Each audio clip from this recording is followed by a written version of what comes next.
Depuis les années 2005-2006, on entend parler de Web 2.0.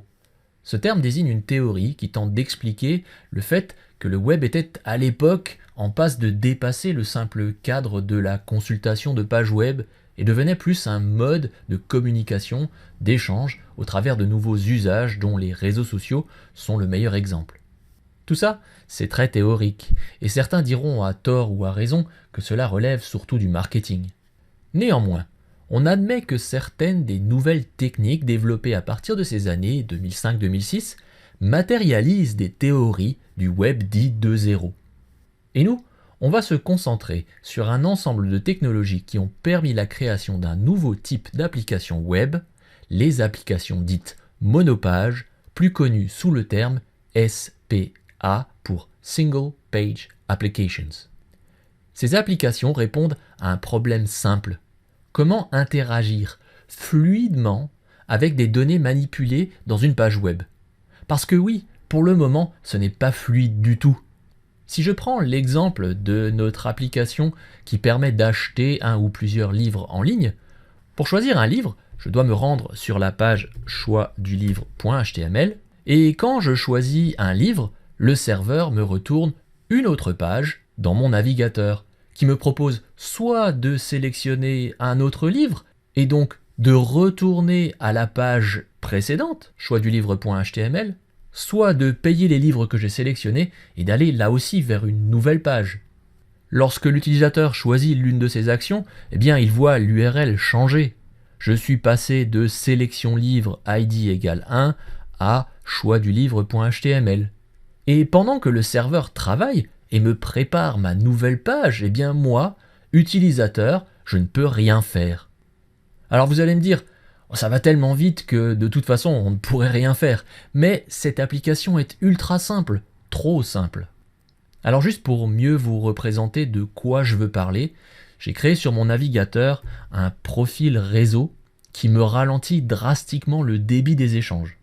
Alors sur Chrome, ça se passe dans l'onglet Network et vous avez ici la possibilité de choisir une autre configuration réseau. Ici, j'ai appelé ma configuration réseau Very Slow qui fait du 2 kilobits en réception et en émission, donc c'est vraiment très très lent. Donc je vais passer en Very Slow. Et dans ce cas-là, vous pouvez voir que si lorsque je choisis un livre, eh bien ça prend un petit peu de temps, hein. Le serveur me répond, mais tout ça c'est très lent. Et donc encore une fois, pendant cette opération, je ne peux rien faire. Alors j'aurais pu aussi montrer la même chose en créant une servlette qui effectue un travail super lent, du genre calculer le nombre pi avec 1 million de chiffres après la virgule. Peu importe, à partir du moment où cela prend du temps de fournir le résultat au navigateur web, eh bien on peut raisonnablement dire que l'interaction de l'utilisateur avec l'application n'est pas fluide.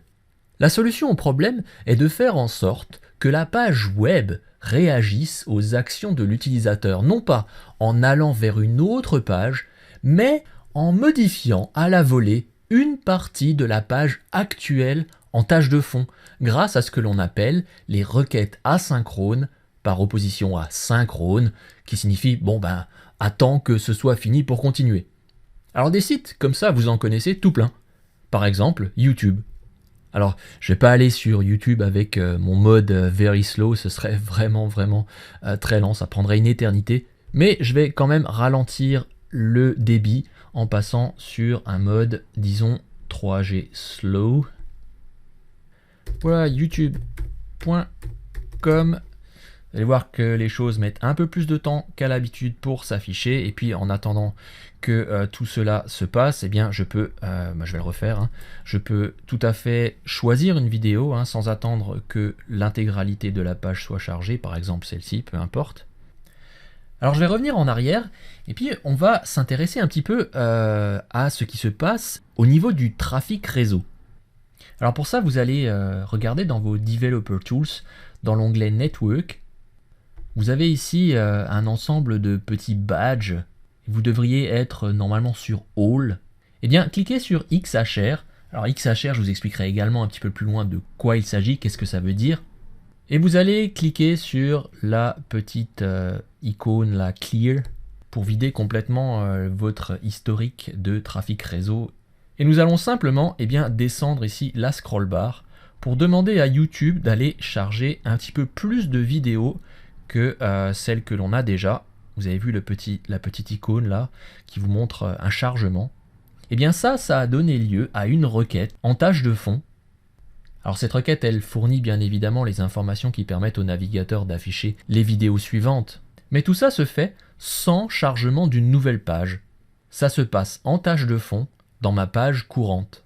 Alors cette technique qui consiste à interroger le serveur en tâche de fond pour obtenir de nouvelles données s'appelle AJAX, Asynchronous JavaScript and XML, et son nom décrit très mal ce que l'on en fait aujourd'hui. Et lorsque j'ai filtré sur XHR ici, cela voulait dire, montre-moi uniquement les requêtes AJAX. XHR veut dire XML HTTP Request, mais ne vous focalisez pas non plus sur ce nom qui là encore décrit très mal de quoi il s'agit. Alors dans les chapitres qui suivent, nous allons voir comment aborder AJAX très simplement grâce à quelque chose dont vous avez peut-être entendu parler, c'est jQuery, et on va également expliquer quel est le rôle de Java dans tout ça.